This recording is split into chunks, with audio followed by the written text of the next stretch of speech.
Oi, pessoal! Sabe aquela dificuldade de passar uma ideia de forma clara?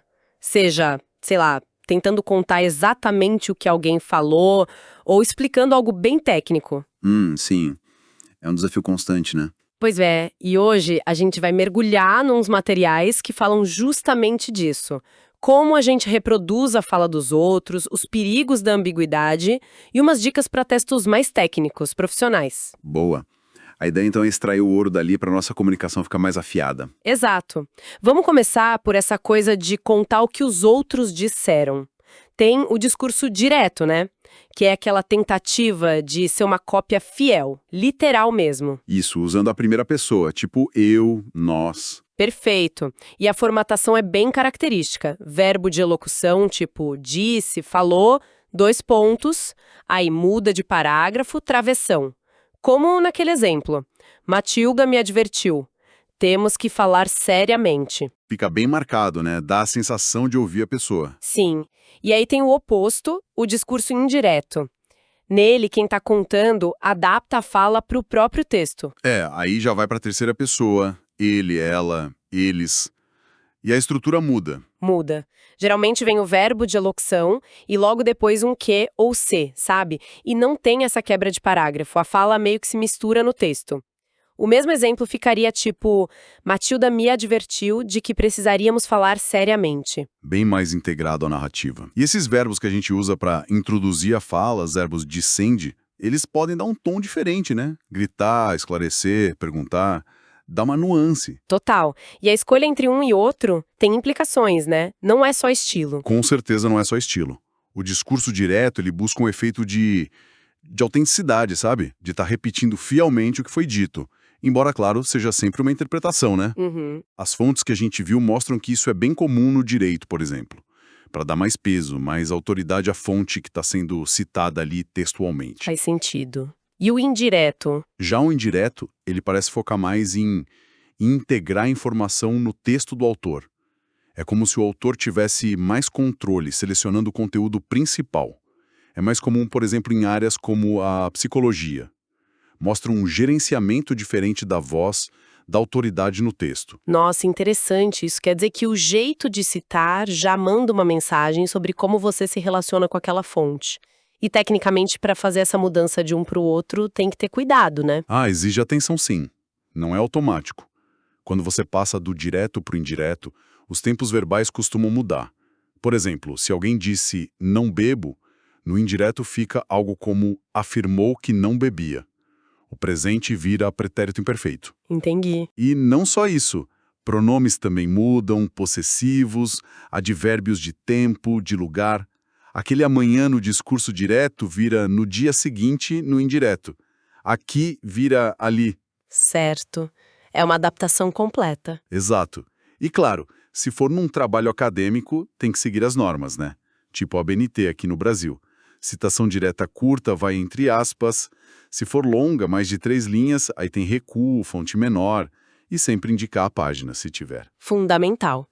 E falando em clareza, um baita problema é a ambiguidade, né? Aquela coisa chata de uma frase poder ter mais de um sentido. Sim.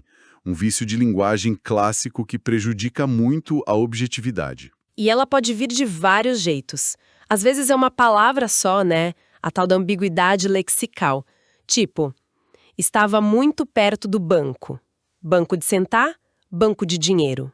Fica no ar. Exato. Ou pode ser estrutural, que aí é por causa da construção da frase mesmo. A posição das palavras, a relação entre elas. Aquele outro exemplo. Roberta pediu a Pedro que pegasse o seu celular. O celular é de quem? Da Roberta ou do Pedro? Clássico! Isso acontece direto. Acontece muito. E as causas dessa ambiguidade estrutural são várias. O uso de pronome possessivo, tipo seu, sua, quando tem mais de uma pessoa ali para se referir, complica. Uhum. A palavra que também é campeã. Pode ser conjunção integrante ou pronome relativo. E aí, Lucas avisou a mãe que havia terminado de malhar. Quem terminou? O Lucas? A mãe? Nossa, verdade. Sempre felizes ou ficaram felizes naquele momento específico de entrar no armário? Caramba, é detalhe, né? É detalhe, mas faz toda a diferença. A solução, quase sempre, é bom. reescrever a frase. Deixar mais claro, usar termos mais específicos, mudar a ordem. Mas assim, a ambiguidade é sempre um problema? Ou tem hora que ela funciona? Bom, na escrita técnica, científica, profissional, onde a objetividade é chave, sim, ela é um ruído, um problema a ser evitado. Mas fora desse contexto, Ah, a publicidade usa e abusa, né? Aquele slogan antigo, encha seus filhos de bolacha, brinca com isso. E a comédia também vive de duplo sentido, de ambiguidade intencional. O ponto é ter consciência, saber quando ela atrapalha e quando ela é, na verdade, um recurso expressivo. entendi. Ter essa consciência é crucial, principalmente, imagino eu, na escrita técnica e profissional, porque ali o foco é total em transmitir informação complexa de um jeito direto, conciso, compreensível, sem margem para dúvida. Exatamente. Clareza, precisão, objetividade, pensar no público-alvo, ter uma estrutura lógica, esses são os pilares.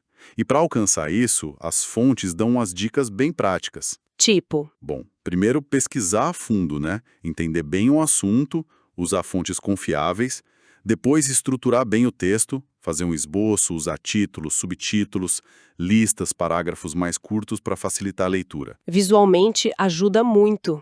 Ajuda. E a linguagem. Preferir a voz ativa, que geralmente é mais direta, mais concisa, evitar jargão técnico desnecessário ou então explicar o termo quando usar pela primeira vez. Se super preciso com dados, números. Ah, e na ciência isso é ainda mais forte, né? A questão da fundamentação. Na linguagem científica, tudo tem que ser baseado em evidência, em dados, em estudos anteriores.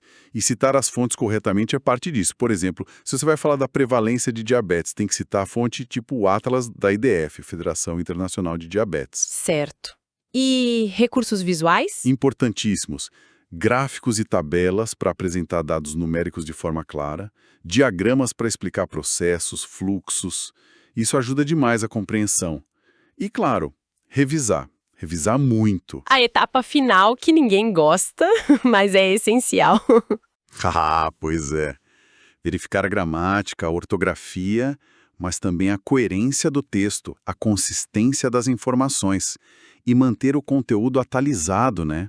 Especialmente em áreas que mudam rápido. Bom, então resumindo a ópera, fica bem claro que comunicar bem, seja contando o que alguém disse, seja explicando um procedimento técnico, exige escolhas muito conscientes, né? Sobre como estruturar, que palavras usar, como citar as fontes, tudo para garantir a clareza e fugir dos mal-entendidos. Exatamente. É um trabalho ativo de construção do sentido. E isso me deixa pensando numa coisa. A gente viu que áreas diferentes, tipo direito e psicologia, parecem preferir estilos de discurso diferentes para citar, né? Direto versus indireto. Sim, Fico me perguntando, será que essa maneira de apresentar o conhecimento, essa escolha que parece só estilística, será que ela não acaba, de um jeito sutil, moldando a nossa própria percepção? A forma como a gente vê a autoridade e a objetividade dentro daqueles campos de saber?